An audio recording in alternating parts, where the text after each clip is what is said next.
Hey Rayleigh, and anybody else watching, and welcome back to another message from your father. Today, 2 Chronicles 7 through 9. So we looked very simply yesterday at the temple furnishings, we looked at the ark being brought back into the temple, and then also the start of the dedication, the prayer of dedication for the temple. So today, with King Solomon, we're going to continue some of that dedication to the temple. We'll also see a visit from the Queen of Sheba. Now, if all this sounds familiar, again, it's because we covered it in Kings. So then beyond that, we're also going to see some of Solomon's other activities, as well as Solomon's death, and we'll see a transition there. So 2 Chronicles 7 through 9. So, chapter 7.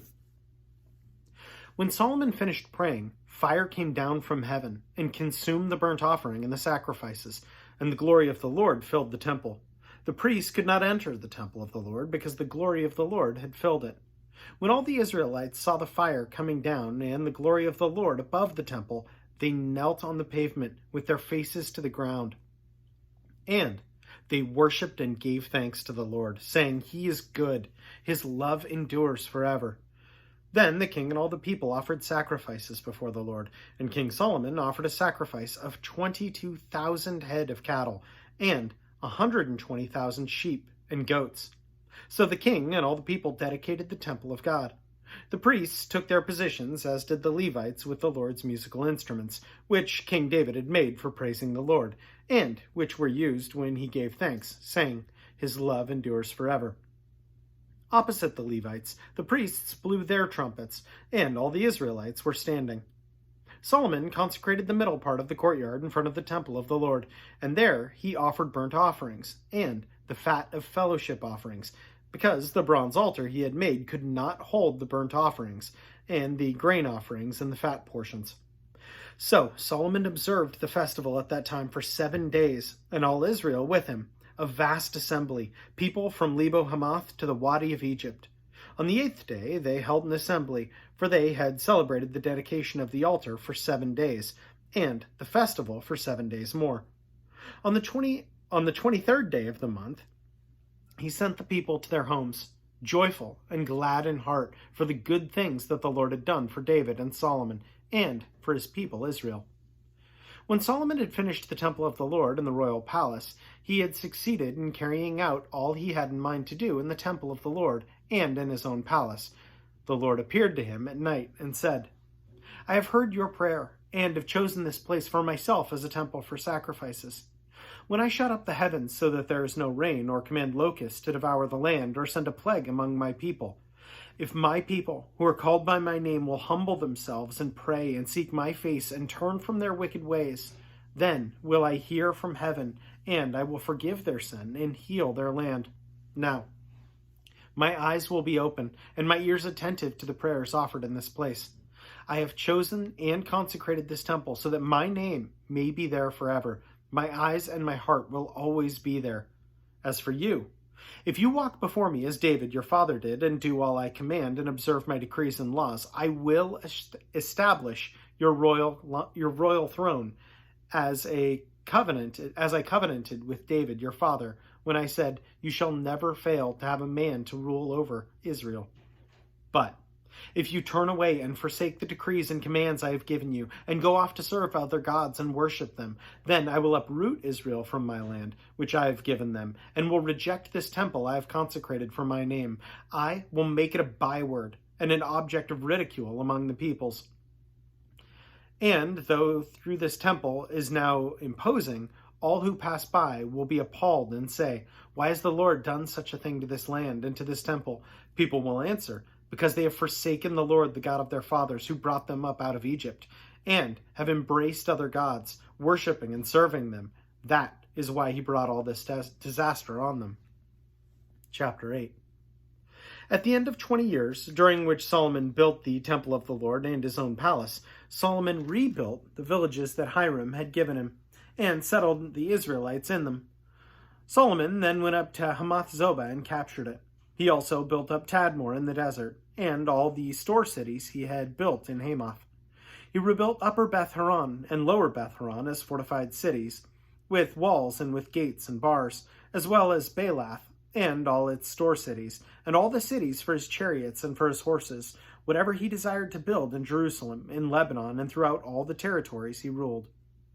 All the people left the Hittites, Amorites, Perizzites, Hivitites, and Jebusites. Those people were not Israelites. That is, their descendants remaining in the land, whom the Israelites had not destroyed.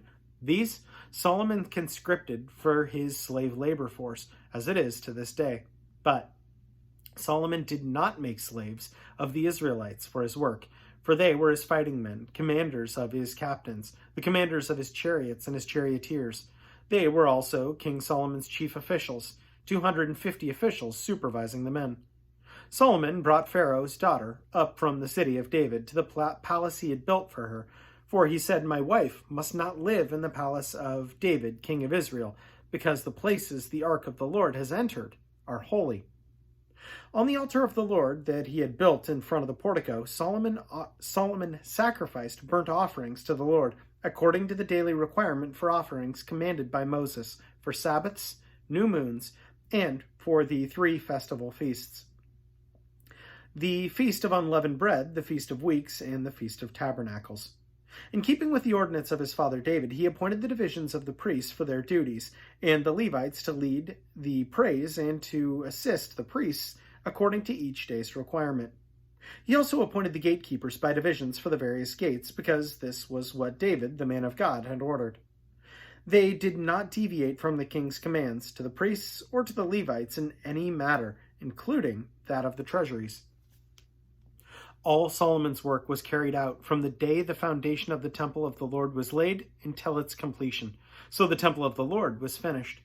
Then Solomon went to Ezron-Geber and Elath on the coast of Edom, and Hiram sent him ships, commanded by his own officers, men who knew the sea. These, with Solomon's men, sailed to Ophir and brought back 450 talents of gold, which they delivered to King Solomon. Chapter 9. When the Queen of Sheba heard that of Solomon's fame, she came to Jerusalem to test him with hard questions. Arriving with a very great caravan, with camels carrying spices, large quantities of gold, and precious stones, she came to Solomon and talked with him about all she had on her mind. Solomon answered all her questions. Nothing was too hard for him to explain to her. When the Queen of Sheba saw the wisdom of Solomon, as well as the palace he had built, the food on his table, and the seating of his officials, the attending servants in their robes, the cupbearers in all their robes, and the burnt offerings he made at the temple of the Lord, she was overwhelmed. She said to the king, "The report I heard in my own country about your achievements and your wisdom is true, but I did not believe what they said until I came and saw with my own eyes. Indeed, not even half the greatness of your wisdom was told me. You have far exceeded the report I heard. How happy your men must be, how happy your officials, who continually stand before you and hear your wisdom. Praise be to the Lord your God, who has delighted in you and placed you on his throne as king to rule for the Lord your God. Because of the love for the God of Israel and his desire to uphold them forever, he has made you king over them, to maintain justice and righteousness." Then she gave the king 120 talents of gold, large quantities of spices and precious stones. There had never been such spices as those the Queen of Sheba gave to King Solomon. The men of Hiram and the men of Solomon brought gold from Ophir, and they also brought amalgam wood and precious stones. The king used amalgam wood to make steps for the temple of the Lord and for the royal palace, and to make harps and lyres for the musicians. Nothing like them had ever been seen in Judah. King Solomon gave the Queen of Sheba all she desired and asked for. He gave her more than she had brought to him. Then she left and returned with her retinue to her own country. The weight of the gold that Solomon received yearly was 666 talents, not including the revenues brought by merchants and traders. Also, the kings of Arabah and the governors of the land brought gold and silver to Solomon. King Solomon made 200 large shields of hammered gold. 600 bekas of hammered gold went into each shield. He also made 300 small shields of hammered gold with 300 bekas of gold in each shield. The king put them in the palace of the forest of Lebanon. Then the king made a great throne, inlaid with ivory and overlaid with pure gold. The throne had 6 steps, and a footstool of gold was attached to it. On both sides of the seat were armrests, with a lion standing beside each of them. 12 lions stood on the 6 steps, one at either end of each step. Nothing like it had ever been made for any other kingdom. All King Solomon's goblets were gold, and all the household articles in the palace of the forest of Lebanon were pure gold. Nothing was made of silver, because silver was considered of little value in Solomon's day. The king had a fleet of trading ships, manned by Hiram's men. Once every 300 years it returned, carrying gold, silver, and ivory, and apes and baboons. King Solomon was greater in riches and wisdom than all the other kings of the earth. All the kings of the earth sought audience with Solomon to hear the wisdom that God had put in his heart. Year after year, everyone who came brought a gift, articles of silver and gold and robes and weapons and spices and horses and mules. Solomon had 4,000 stalls for horses and chariots and 12,000 horses, which he kept in the chariot cities, and also with him in Jerusalem. He ruled over all the kings from the river to the land of the Philistines, as far as the border of Egypt. The king made silver as common in Jerusalem as stones, and cedar as plentiful as fig trees in the foothills. Solomon's horses were imported from Egypt and from all the other countries. As for the other events of Solomon's reign, from beginning to end, are they not written in the records of Nathan the prophet, in the prophecy of Ahijah the Shilonite, and in the visions of Iddo the seer concerning Jeroboam son of Nebat? Solomon reigned in Jerusalem over all Israel for 40 years. Then he rested with his fathers and was buried in the city of David his father, and Rehoboam his son succeeded him as king. So pretty cool there to see Solomon's life and to see the legacy that he led. And if you remember, we looked at that before. But part of this kind of taps into something that I think it's worth being mindful of. And that's what we have here in Chronicles, and what we have with every main protagonist that we've been seeing in the Bible, with all of these great servants of God, with all of these great people, these great men of God, and women as well. We see a snapshot, and we see a couple different snapshots. Even the case of Moses or Abraham, who we see big portions of their life. It's important to recognize that we're just seeing a snapshot of that. And so that should be taken both ways. I mean, when we see that, we should say, these people were incredible followers of God, and yet they're still human. I mean, by looking at this, we would say, wow, Solomon, what an amazing life that he led. And he did, absolutely. And it's hard to find any flaw in Solomon here in 2 Chronicles. And yet we know there's more to that story. So it's important, again, by taking more than a snapshot, by seeing Solomon's life, we can say he was full of wisdom and riches, and God gave him glory and let him rule over the Israelites for 40 years. But he was a man. And so we still see these fallen aspects of him and all his wives and concubines. And even today, we saw how one of his wives he didn't want in the temple or in the palace because the Israelites were the only ones allowed there, and she was a Gentile. And yet, later on in his life, with all the other wives and concubines, he allows gods to be lowercase g, not real gods, to be built up and to be constructed, Asherah poles and just terrible things, because he is being swayed by the flesh.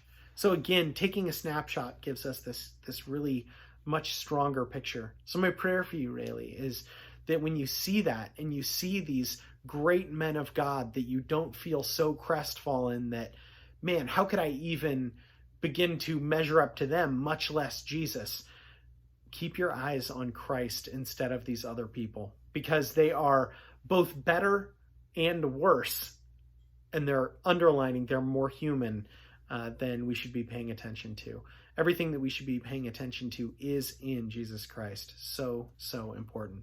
Anyway, know that I'm praying for you, that I love you. For anyone else that's watching, know that I appreciate you as well. And we'll plan on seeing you tomorrow. Have a good one.